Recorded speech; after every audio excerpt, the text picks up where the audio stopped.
everyone, welcome back to Melissa's Kitchen Table and another Fall Food Friday. And again, I would love to say thank you to Fallon for hosting this. She's been doing this for quite a few years now, and it's always so much fun to see what everyone else cooks and get to know different people. So I encourage you to look down in the description box down below, go over to her channel. She has the playlist of everyone's video.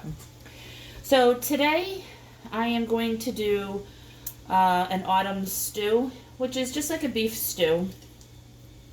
Well, it is a beef stew, but I also add some butternut squash to it.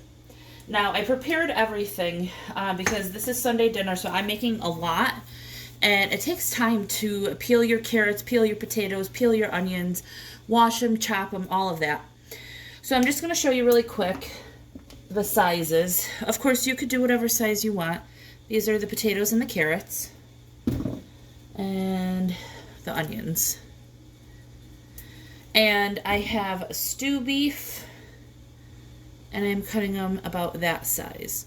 Now, when you get stew beef, it's usually bigger. I like to cut mine down, but that's a personal preference. So you do whatever you want with that. You could do this on the stovetop, which would be exactly the same, except obviously the cook time is going to be a lot longer. I'm doing it in the Instant Pot, so I have my Instant Pot on saute, and it's already hot and ready to go. If I can find my oil. Alright, so I might have to do, well, I'll probably have to do these in batches. Put a couple tablespoons of olive oil, and I just put some flour on my beef. And you know, if you don't want to do this part,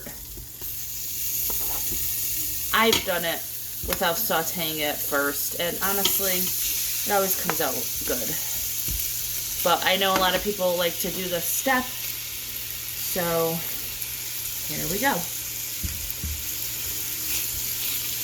I'm not the biggest fan of sauteing in the Instant Pot. It's not my favorite, but honestly, I'm really busy right now, and I don't feel like getting out another pan, dirtying that.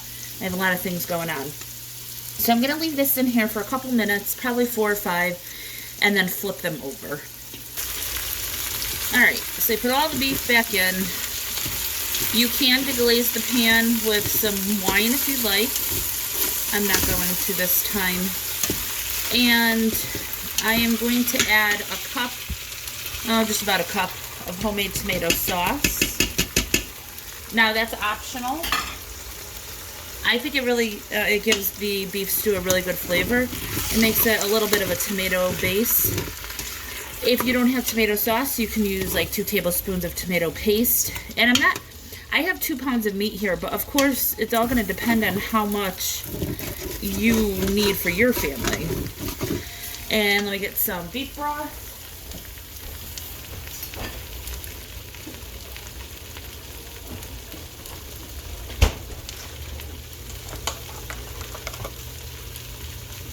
You can use water, you can use stock, use whatever you want. I have about a half a carton. Use more or less depending on how thick or thin you like it. I put the flour in there, so that should help thicken things up. And of course we can thicken it more at the end if we need to. I'm just scraping the little bits up from the bottom. Now you could add all kinds of things to your beef stew. Try different things, don't be afraid. Alright, so I'm not going to use tongs anymore. And I'm going to go ahead and add my potatoes, carrots, and onions. And I have a bunch to add, so I'll be right back. Okay, so this poor thing is stuffed. And I already put salt in, put as much or as little salt as you want. People are real picky with that, so I try not to salt in camera.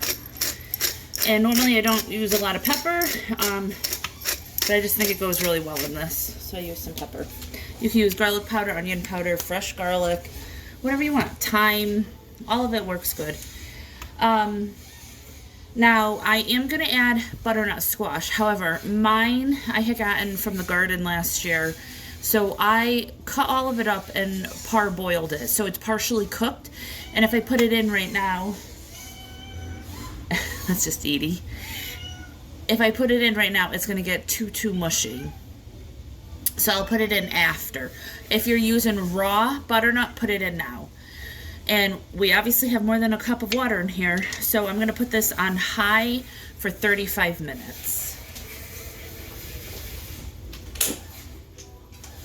And again, you just always want to make sure this gasket is all the way down, otherwise it won't work.